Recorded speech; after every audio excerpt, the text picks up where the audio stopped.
Hello crawlers, welcome to another route where today I'm going to be exploring the pubs of Dublin.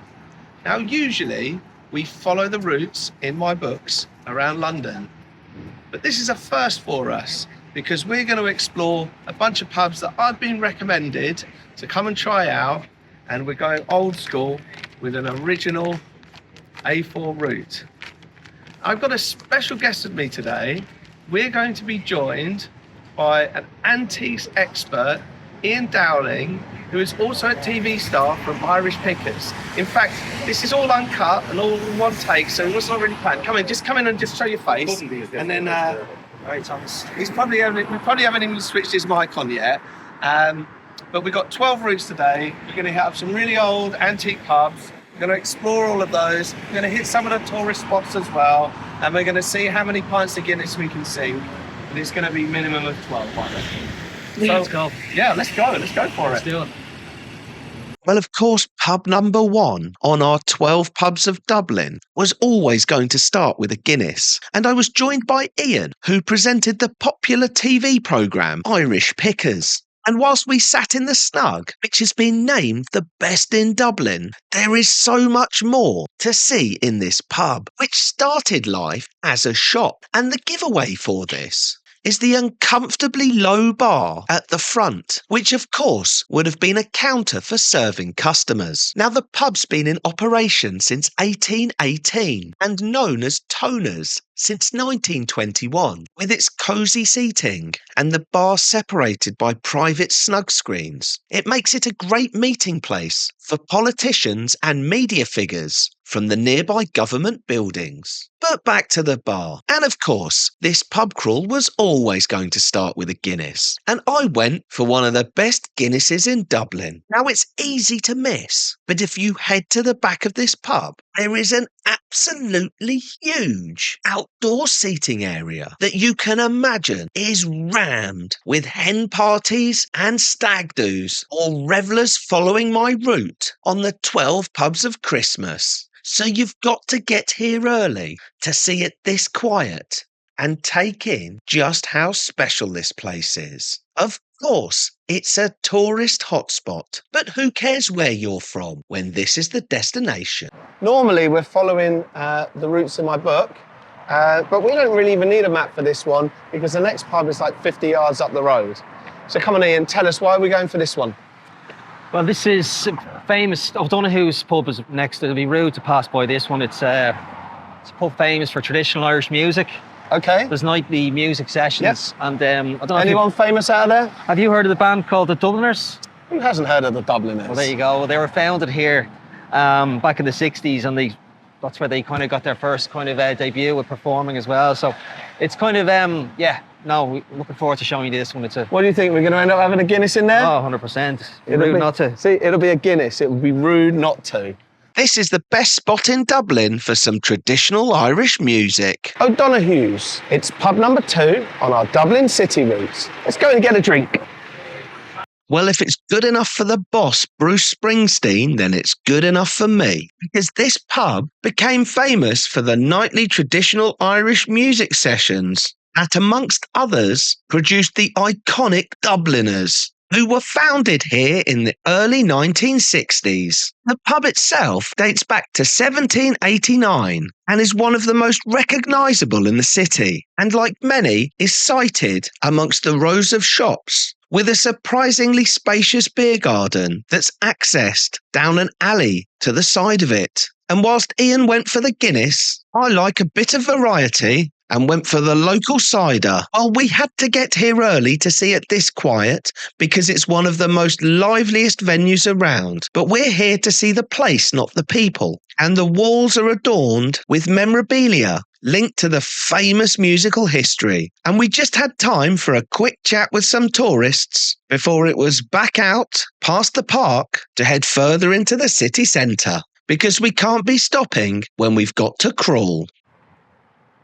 Okay, brilliant. This is the best thing about coming with a couple of locals, because I've obviously got Ian and we've got Chloe behind the camera as well, and both of them said this is super significant. You have to stop here and film this. I'm just a naive Londoner. Why? Why have we got to look at this? It's just a beautiful park. It's kind of our own little Central Park in the middle of Dublin. Well, I got a little tidbit of information about here that stands out is during the 1916 Rising. Yeah. There was a rebellion here in 1916. There's British soldiers up here in the hotel, the Shelburne, and you had all the rebels in the park. And every day, the park warden would stop. They stopped fighting just so the man could come in and feed the ducks. And it's just. Sorry, do what? They used to stop. They used to stop fighting just so he could come in and feed the ducks in the pond in the middle of the park. Okay, so we're 3 pubs in. The third pub, Dawson's Lounge, you might be able to see this just over my shoulder here. We're not actually going to film this today. I popped there yesterday on my own. Depending on which day you follow this route, this pub opens quite late on some of the quieter days. And we're filming this. See, the Vikings have just gone past. The Vikings have gone past. We're filming this on a Tuesday right now in lovely sunny summer. But it's Ireland, so it's going to rain in 5 minutes. That's just the way it works. I'm rambling. It's really cool. The video, we're going to roll to that in a minute, so you can check it out. And hopefully get a chance to have a pint in Dublin's smallest bar. Behind this door is the smallest pub in Dublin. It's the Dawson Lounge. It's pub number 3 on our Dublin route. Let's go and get a beer. Now, it'll be hard to make a video about such a tiny pub, but first we've got to get there. And it was a quick hop over the Irish Sea, the city of pubs. Lots of pubs. Then Lizzy, green post boxes, shops that sell knobs. It's crazy feeding flying rats. But we've no time for that. We've got pubs to go to. Down into the basement near St Stephen's Green is this tiny bar with a capacity for just 40 people. There's not much to show you in such a tiny space where the toilets are lit from the pavement above. But back to the bar. And of course I grabbed a Guinness. Didn't have a bad one all trip, and I might have got the taste for a few more here as this place filled up quickly. So it was a few pints with some friendly faces for getting up those stairs and out into the sun. There you go, this dude is the same dude. Oh, your man. This is the same dude I was just telling you about. But he was here ages yesterday and he's still here now.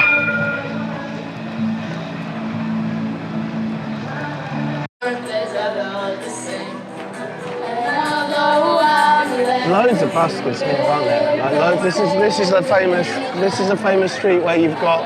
I would see that Ali Sherlock girl is always like on TikTok with millions of followers.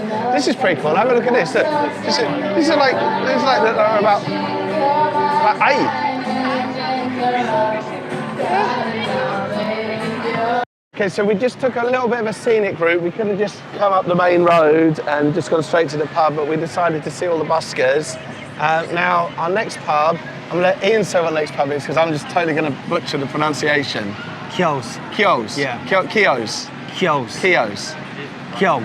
Kehoes. Kehoes. Yeah. We're going to Kehoes. Kehoes. Kehoes, yeah. All right, yeah, okay.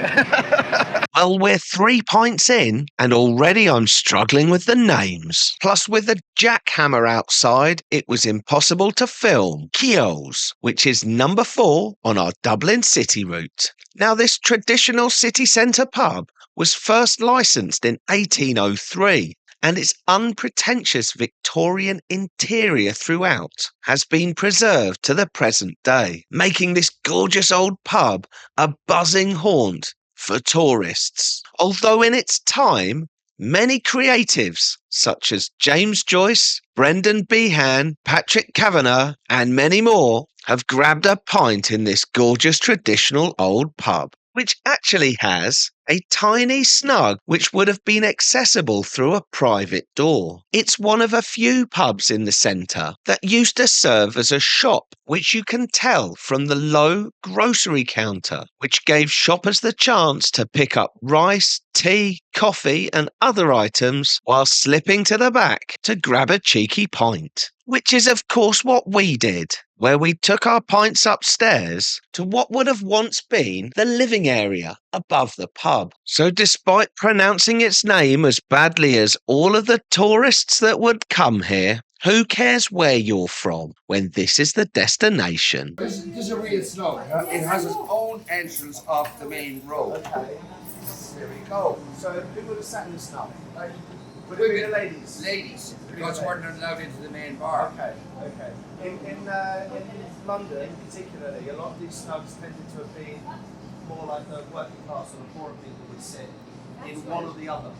Yeah, okay. So you separate depending on whether it was a wealthier pub, Well, more space, wealthy people. A real snug. A real snug. Yes, the wives. A real snug in Dublin has to have its own entrance off the main road. What do you think of that? Yeah, look at that. That's amazing. Let's stop You all got up and have a the look upstairs. chit chat. Right, let's go upstairs. It's No. something else, right? Well, yeah, this was the living space for the pub. I mean, so that's why you've got a grand piano that's probably been there from that time, and Yeah.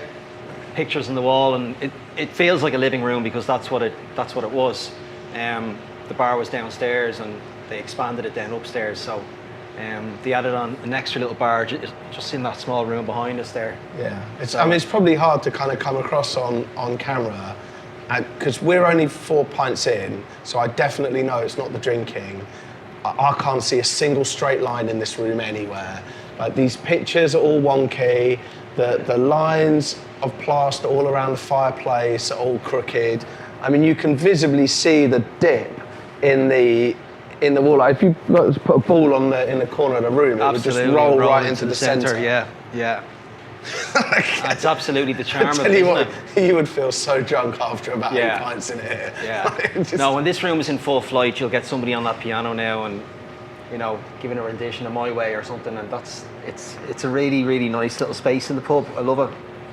So what do you think the songs we're going to hear the most? Because we are going to do a little bit where we're going to pop into Temple Bar. They obviously have music all of the time.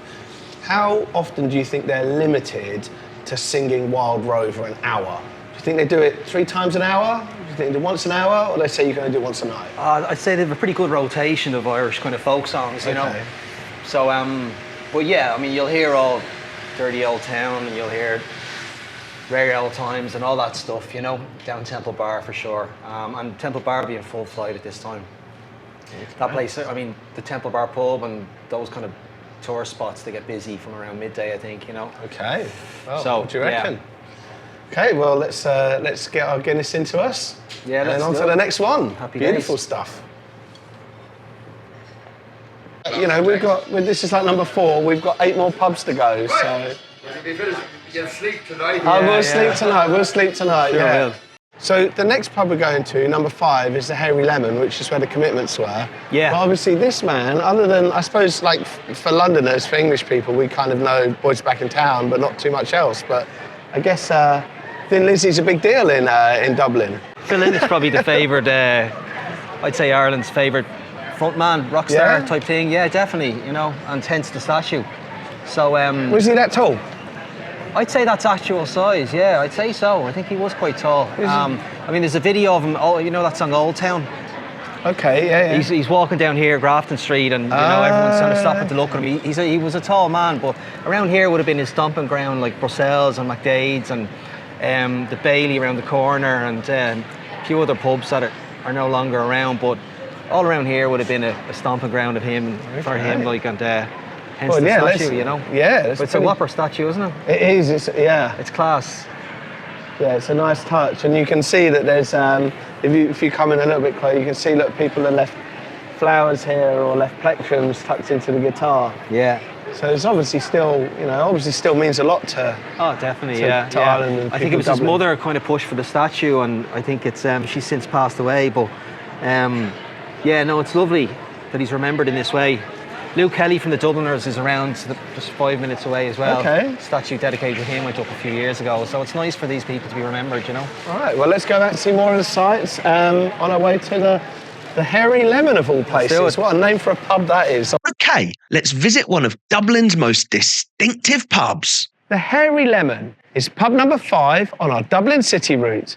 Let's go and get a beer. This famous Dublin City pub has become one of its trendiest venues. As you walk in, the walls and ceilings are full of memorabilia and knickknacks, and it's a maze where there is always something else to see. Now, this pub stretches across many levels, with a sitting room suspended in midair, and at the heart of it is what's known as Granny's Kitchen. Now, it gets its unusual name from one of the locals who was a dog catcher in the 1950s and was reputed to boast a lemon-shaped face with a stubbly beard and gooseberry-like hair. And let's not let the truth get in the way of a good story, because his jaundice was probably liver failure. But back to the bar, and I went for the pub's own hairy lemon lager, and Irish picker Ian stuck steadfastly to the Guinness. And we took our pints to this amazing internal balcony to plan where we're going next. So with all of the money that's been pinned up against the bar, it's clear that travellers from all over the world have descended on this amazing pub. But who cares where you're from when this is the destination? There's a lovely little I'd snug like as to well get at a the little front of the shot of pub. this. Come and have a look at this. What do you reckon the odds are that that was put in to protect? What would happen to that pint over there? I mean, we're only, 5 pubs in now, so we're not too bad. I don't think we're going to be like dropping our pints or throwing them around the corner or throwing them off the balcony, but give it a couple more. We'll see how we get on when we get to Temple Bar. If the Devonshire's landlord says this is the best, I'll believe him, but will you? But first we've got to get there, past the iconic statue of Thin Lizzy to this distinctive pub that's one of Dublin's best. Grogans is pub number 6 on our Dublin city route. Let's go and get a beer. And how could I resist propping myself up at the bar at this pub that's been here since 1899? And not only is it famous for its Guinness, but it serves up over 2,000 cheese toasties a week. Now, this slightly scruffy pub that is always busy and a mix of regulars and tourists filling out the jumbled stalls and tables. It's notable for the eclectic art from local talent that adorns the walls. And whilst it's old school in its feel, it was one of the first pubs in Dublin that opened up to serve women without fuss, which of course Ian and I are happy to raise a glass to. But we've no time for stopping when we've got to crawl. So this place does 8,000 pints of Guinness A week. Yep. And how many cheese toasties? About 120 to 220 a day. Okay. That is a lot of cheese toasties in Guinness. So which is the pudding? Pudding. Is the cheese toasty the main meal and the Guinness is the pudding? No, the Guinness is the real deal. This is the main meal. This is the main meal, Oh, right? yeah, for sure. So the cheese toasties, the side. Keep you going when you The side order. to leave. Bit of sustenance. Yeah. Sustenance. Oh, it's amazing. This is probably like the quietest that there's ever is in here, to be honest. You wedged in here saying It was absolutely random. A day like today, it's busy outside all day long, you know. Yeah. Nice sunny day like To this. get the bit of good weather, people always want to be outside, and we don't get much of it around here. So. No, it's Ireland. It'll be raining in an hour. Yeah, exactly. It's, you do 4 seasons in a day, right, in Ireland? That's the way it works, isn't Take it? what you get, you take it what you can. I'm the poor guy that's got to walk around in a hoodie. I'm struggling a little bit, to be honest. I think I'll sweat out the extra weight, basically. It's like a tasty pint as well. It does look like a good pint. It's not ready yet. You've got to wait, though. We've 100% got to wait, right? Give it another 30 seconds, yeah. You reckon? This is going to make great YouTube content. This is 30 seconds of us staring at these pints, going, "Oh, come on, we want to drink it." I'd say you're nearly ready I now. think we're good to go, You yeah. tell me when I can go, and I'll go. I'll go ahead then. Yeah, Go I think ahead, he's so, saying yeah, go let's ahead. Right, okay, here we go. Gotcha. Cheers. Lads. Yeah, that's a great pint. So this is the Molly Malone statue behind you. Do you want to explain to me why anyone should care about Molly Malone? Well, I think everyone knows, obviously, the famous song that was written about her. For anyone that knows, it's probably, I'd say probably For an Irish person, most people would know the song. Do you know it? She was just the song. Yeah, I know the song. I won't rendition it now, but the song is about a street trader, and the statue is in honor of this famous street trader named Malone. I think she died quite young, and yeah, she's just down in Dublin folklore as one of these characters that we kind of celebrate. And is there always someone singing there? Yeah. Ever since it's been moved over here, there always seems to be someone playing here, isn't it? Like, Pretty much, yeah, because obviously her song is quite famous, so I think a lot of people like to play their music there because it's a symbol. Obviously her... and you have to touch her bosom for a bit of good luck, I think. yeah, indeed. Oh, right. Yeah. Just saying. We'll have to get you filmed doing that. No, we're definitely not going to grope a statue. We've no time for that. We've got pubs to go to. Right, let's go, yeah. Let's go. We're heading up to, so we took a bit of a detour to see the statue, and then we're coming up to the Stag's Head. They told us, it's about 3 o'clock now, it's exactly 3 o'clock. They told us they didn't want us to turn up between 2 or 3, because it's, oh, don't die. Whoa, spoiler alert, we didn't die. We're going to head up now to the Stag's Head. They are expecting us. We're going to have a couple of pints there, and then I think after that point, we're probably mooching into kind of tourist town, into kind of Temple Bar and stuff, right? Sounds good, yeah? Yeah, right, let's go.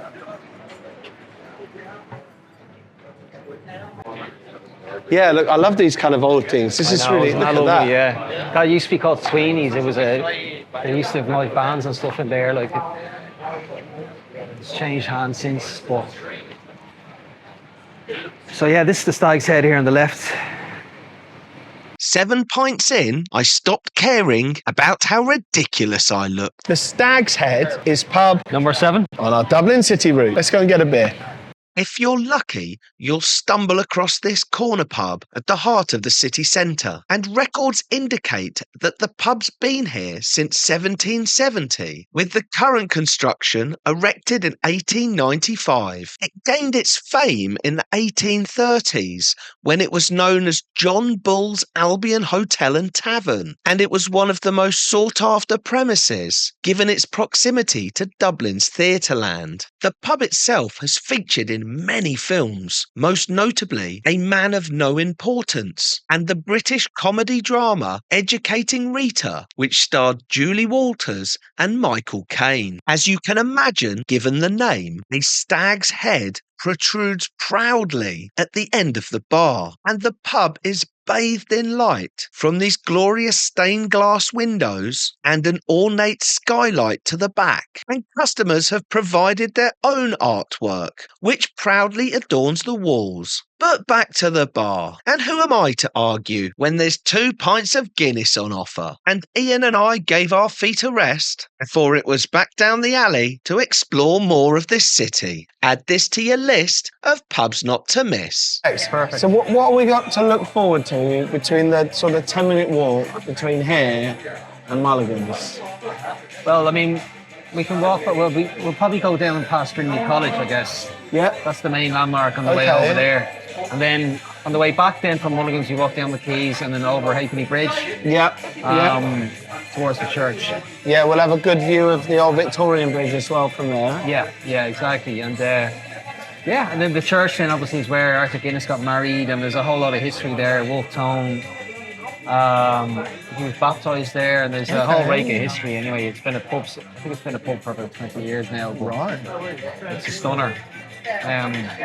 But this pub's lovely just this day now. You've been very, very lucky because all the stained glass you can appreciate with a nice sunny day like today.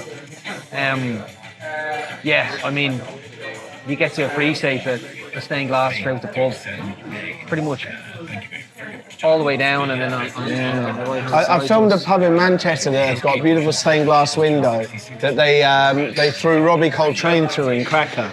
Really, and it was really old. It's like a 100-year-old I'd say that stained was glass. some fucking sight. No, they took the whole thing out. They replaced it with a replica of like sugar glass. Okay. Threw it through it and then put the whole thing through. Yeah, I'd like to look that up, man. I'd say It's if you've seen it before, it's on one of my Manchester routes, which you Robbie can see on the Coltrane from channel. Cracker. Yeah. Went through the stained glass window at the King's Arms. Yeah. In Salford. Well, I kept calling it Salford, but I don't think the Manx really like that. I think they pronounce it differently. Yeah. I was at what's that place on the corner there? Shit, I can't think now. 7 points standing. Yeah, see the problem with this is just we're about 7 pints in now. So, like, a little bit of break. I think we've got a 10-minute walk between the next one, so I'm pretty sure that we'll get it. If you're new to following the channel, make sure that you like, subscribe, do all the kind of shit that you're supposed to do, that everyone tells you should do on an Instagram, because everyone's plugging it the whole time. And if you've got this far by accident and you've paid no attention to any of it before, my name's Thomas, and I wrote a couple of books about historic pubs, mainly around London and New York. I've got my 4th book, which is around England, coming up, and you might have seen some of those routes if you already follow us on Instagram or TikTok. But just for shits and giggles, started chatting to Ian, who's a TV star from Irish Pickers, and thought, you know what, let's jump on a flight, let's come over to Dublin, let's ask you guys, all of my followers, which pubs we should definitely film. And we've come up between us with an amazing list of 12 pubs. You've obviously already seen this and the 6 before it, and we've got 5 more to go. And at hopefully I'm going to be standing at the end. That's the plan, right? Because this is all one take, this is raw, this is uncut, we're in the mixer, and we're exploring Dublin. I think that deserves a cheers, don't you? Won't you?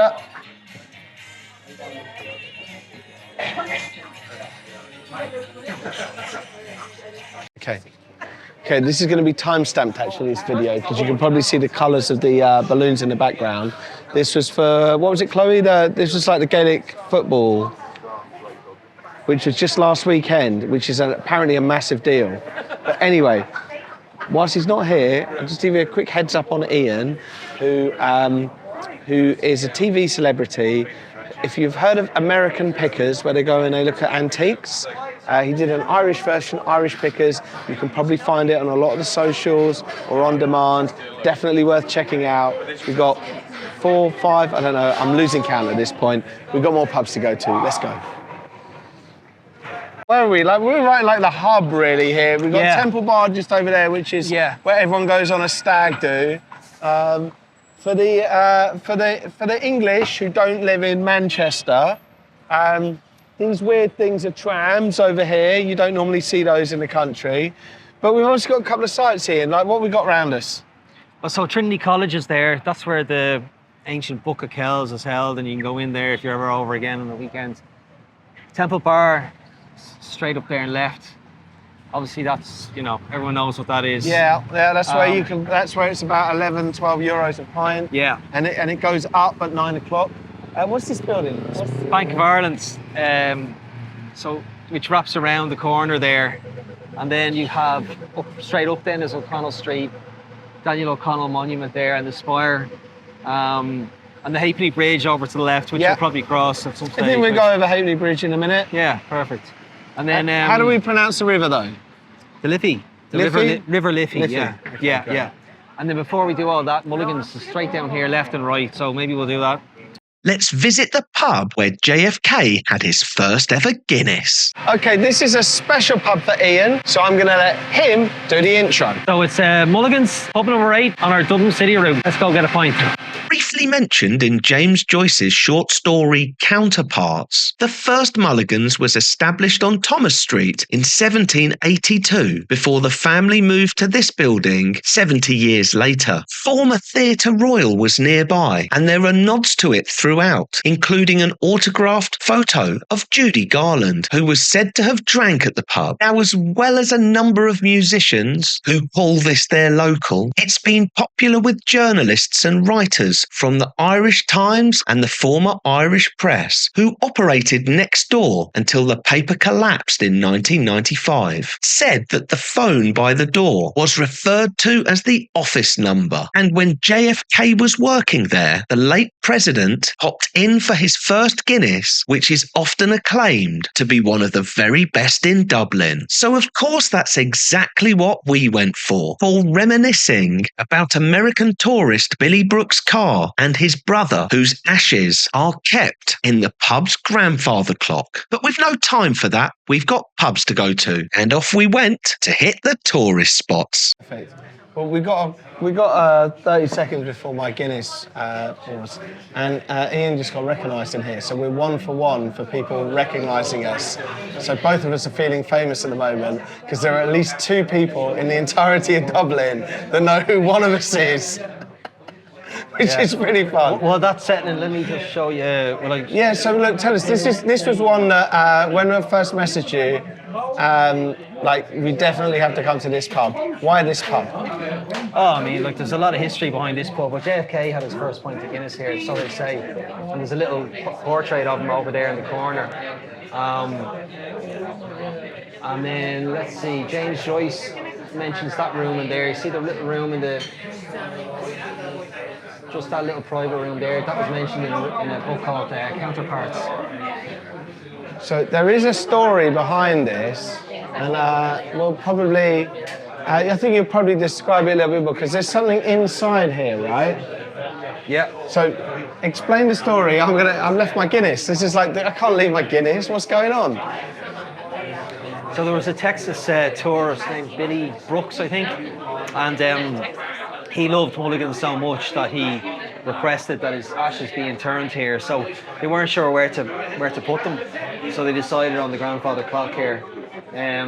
Which, on a side note, they used to store arms apparently during 1916. But anyway, that's Well, he used to put guns in here as well. apparently. So yeah, they used to hide them in there. So lovely memories of 2 brothers and guns. Yeah, Billy Brooks, and then his brother passed away after, so his brother asked for the same thing to be happen, the same thing. So they interred both ashes inside this grandfather clock, and they're in there ever since, you know. So I think it's a 7-day clock, so every week they wind up Billy. That's what they say behind the bar. At what time? Once a week. Once a week. Yeah, I think it's a 7-day clock, so they have to wind it up once every week, you know. And then the portrait of JFK is behind us here. And it says, JFK had his first pint of Guinness in Mulligan's 1947. Well, that would have been when he was a journalist working around the corner. Yeah, he was working for... And you used to be able to get into the offices of, I don't know which press it was, but... The Irish Independent was across the way. And people would just kind of come in and call this the office. And they told me yesterday when I came here that there used to be an old phone at the front that used to be like the office phone. So if you needed to speak to a journalist, you'd phone the pub and you'd be able to get a journalist. Yeah, a lot of writers and journalists, yeah, it seems to be kind of nervous since. And then you had Judy Garland apparently played poker in here. She was doing a show across the way in the Theatre Royale, which is now demolished, where they're doing that construction across the way. And okay, so we've got the Brooks brothers, we've got Judy Garland playing poker, and JFK all in one pub. And then James Joyce actually mentions and this there's room. more. Yeah, no, James Joyce mentions this room in a book called Counterparts. Okay. So he mentions this room in there, so there's a lot of history. I mean, look, there's a lot of stories in here, you know. It's one of those pubs. You just Sounds like a great recommendation. Cheers. Let's go for it. Cheers. You've already started as well, cheeky sod. I didn't realise you were going to start talking. Oh, well. Yeah, you're on there. We're just going to, no, it's fine. I'll just hold this here. It's not on shot. Okay, perfect. Right, there you go. So here, guys, here's my first pint of the day. And of course, I'm on film, so you know what I mean? Have to be making sure I'm getting those good shots. So cheers, guys. To first, as you can see, he kind of split the G for me, but we're just going to take a sip anyway.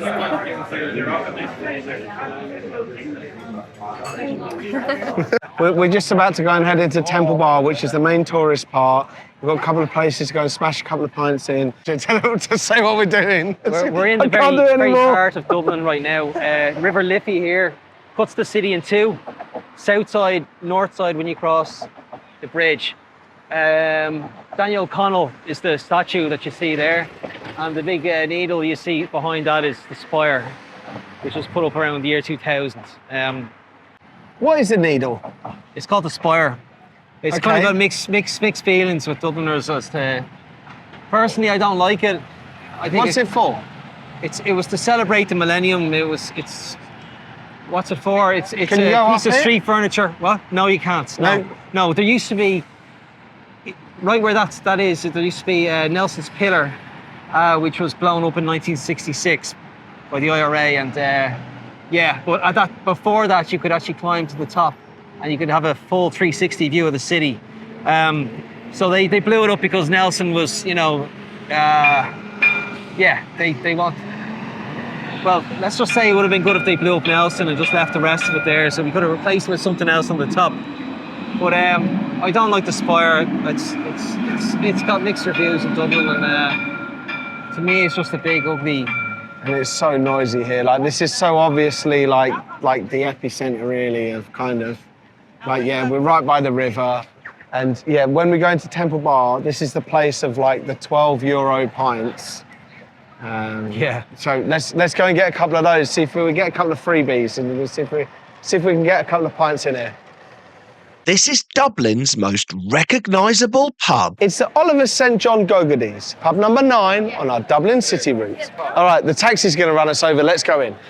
Right, well, see if you can find a Londoner that can pronounce this name better than that, 'cause I'll wait, even if I did butcher it. Located right at the heart of Dublin's Temple Bar district, this glorious-looking pub is adorned with flags and is one of the most striking in the area. And as a tourist hotspot, I was lucky to pop in before they opened, because you'll never see this quiet. It's named after the polymath who was an author, poet, surgeon, politician and athlete that inspired the character Buck Mulligan in James Joyce's Ulysses, with a statue outside referencing it. But back to the bar, and of course it was going to be another couple of pints of Guinness, which Ian and I took outside to the street. Now, if you're looking for a tourist hotspot, this is one of the oldest buildings in the area, and alongside regular traditional music and live acts, this pub features a menu of Irish classics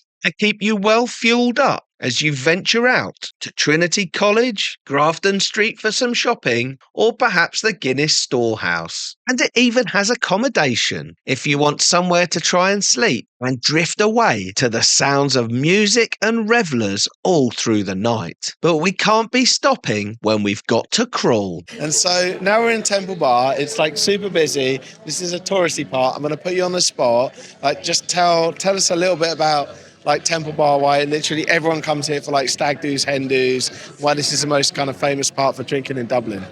Well, I think honestly, first of all, it's in the centre. So I think everyone kind of swarms around here because it's in the centre of everything. Then, of course, we've got the classic kind of cobblestone, everything around us. And I think as well, just the black, the iconic black and red and the gold. I think kind of everyone wants their Instagram shots out here. I think everyone will know somebody who's taken their, that's not from Dublin, has gotten their shots outside of here. The famous shot on front of the Temple Bar. Yeah, I would say this is probably like the most Instagrammable pub. But we're going to head off now to Temple Bar, which is pub number 10. It should be number 10. Should be 10. We're going to head up to number 10, Temple Bar, one of the most famous pubs in Dublin. Let's go and get a pint. This tourist trap is one of the world's most famous pubs, and we even missed the intro because it was so busy outside Temple Bar, which is pub number 10 on our Dublin city route. Of course, I wouldn't expect any different, as this iconic pub sits at the heart of Dublin's cultural quarter, which these days is not only a popular tourist destination, but appears on the list for anyone planning a stag or a hen party. The area gets its name from Sir William Temple, who built a house and gardens nearby in the early 1600s. There's little evidence of that ancient history in this 1894 pub that we needed to visit 3 times just to get the shots. And I was lucky to drop in before they opened to explore this winding, cavernous, traditional Irish pub. Now, 9 pints later, when we returned, it was really kicking off. And whilst Ian went for a Guinness and Chloe the lager, I went for something local, for we smashed our way through these oysters. Now, the music was in full swing, so it's easy to miss the opulent bar that joins this pub, and as tempting as it was to start working our way through the largest collection of whiskies in Ireland, we've no time for that. We've got pubs to go to.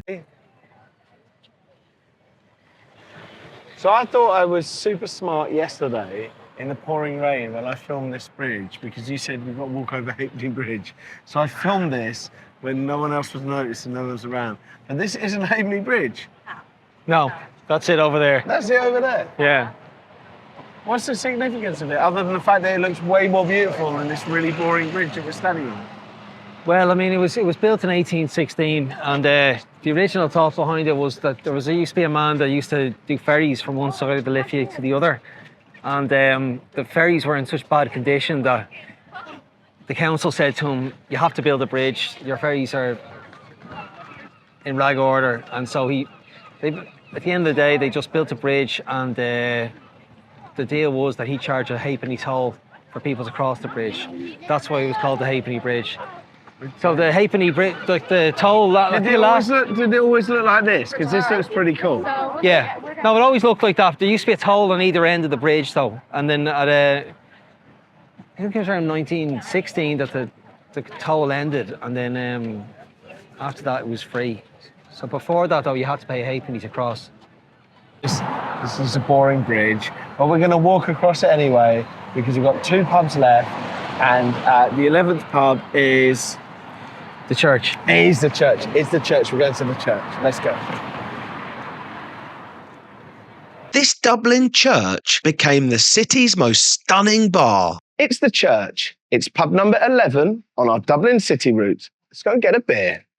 Located on the north side of the river, from the outside, this church looks quite unremarkable, and it dates back to 1702. But once inside, its gorgeous interior will take your breath away. The church was notable for hosting the wedding of Arthur Guinness in 1761, and it remained as that until 1964, after which it sat vacant until the early 21st century. Much of the original church remains, including the organ and the beautiful stained glass windows that fill the place with light. It spans across 2 floors, with a gorgeous colourful bar in the middle and seating on both levels.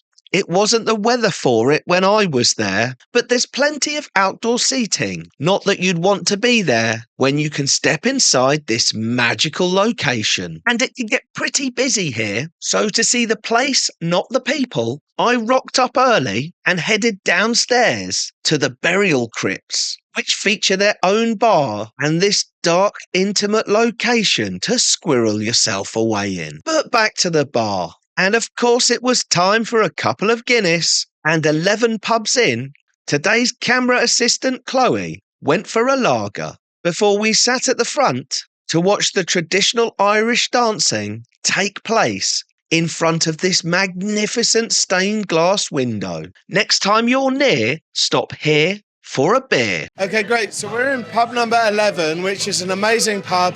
It's inside a church. They have music on almost all the time. They've got some amazing dancers, and they're supposed to try and eat like a nice meal to recharge them. But I've totally hijacked this, and I'm just going to ask you quickly who you guys are and how much you love dancing in here, and just tell us something cool about doing this. So my name's Oscar. I've been dancing I'm 26 now, so I've been dancing for 21 years, professionally since I was about 16. Been in here maybe a year or so. But yeah, no, it's a great spot. The food's brilliant. It's lovely. The fact that it's an all repurposed church, it's a really nice spot. So yeah, I love dancing here. Yeah. Oh, amazing. Right, okay. And I'm Ruth, and I've been dancing for 25 years and about 8 years professionally.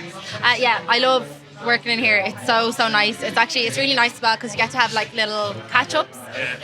The company that we dance with is called the High Kicks, and it's run by a girl called Jean Kennedy. She's a legend, and yeah, she gets gigs everywhere and all across the pond. But yeah, we really love it. I've taken a camera and we're off we go. Yeah. We are 11 pubs into the route. Where's Ian? Ian's disappeared somewhere at the back, somewhere over here. And we've got one more pub to go. We've got the Brazen Head. Mm-hmm. I think we got really lucky because they say in Dublin, or they say in Ireland, you get 4 seasons in every single day. Yeah. Yesterday was definitely one of those days. I like rocked up, it was sunny, I had to take off the hoodie, then it started raining, and then it got like kind of sleet, and then it was like really hot again. Yeah. Today we've had a really nice day. Oh, We've man. got one more pub to go, so we've got a Brazen Head, which is one of the oldest pubs in Dublin. So I'm really looking forward to going and checking that out now. Thank you so much, Ian, for your company, mate. You've been absolutely Yeah, no worries, gentleman. It's man. been amazing. Pleasure. Chloe Yeah. behind the camera has been absolutely amazing as well. We've had a wicked time. I'm pretty pissed. Should we go to the last pub? Let's do it. Let's go. Fuck it, let's do it. All right, I'm done. Let's go. After 11 pints, it's no wonder this vid was a disaster. The Brazen Head. It's pub number 12, and it's the final pub on our Dublin city route. Let's go and get a beer. It was the end of the day when we rocked up here, and spoiler alert, I don't always finish the pints when we film this many pubs, but in Ireland I couldn't leave unless I did. So with weary legs and blurry eyes, we rocked up at this busy pub, which claims to be Ireland's oldest, having been established in 1198. However, this building was actually constructed as a coaching inn in 1754 on dwellings that were first mentioned as far back as 1613. So let's not let the truth get in the way of a good story, because this raucous pub full of revellers and music is a popular haunt for locals, tourists, and stag and hen parties. Whilst Ian stuck steadfastly to Guinness, I tried their own red ale, with Chloe finishing the night with a lager. Now, whilst every good pub crawl is about the journey, this was the perfect destination to stick around and enjoy the atmosphere as the sun set and the music got louder. As who cares where you're from when this is the destination? Okay, crawlers. Well, Ian, we've done it. We've survived 12 pubs in Dublin, and I think there were 12 amazing pubs as well. Yeah. What was your highlight? Highlight was probably, I'd say Mulligan's. What you reckon was the best pint in out of the 12? That's a tough choice, I guess. That's a tough choice. Yeah. You can go Mulligan's for the best pint of Guinness. I'd have to say Mulligan's. Yeah. Kehoes was good. Kehoes is good. We won't go down that road. It's a long. It's It's a long and winding road for us to talk about which is the best Guinness. We have only been doing this for a very short space of time. Since I wrote my first book about historic pub crawls in London at the back end of 2023, it's amazing to be able to film the amazing and fantastic pubs that feature in all of my books. The main thing is, we've had a great day, it's been nice and warm, we've smashed loads of Guinness, let's knock it on the head, sláinte. Sláinte.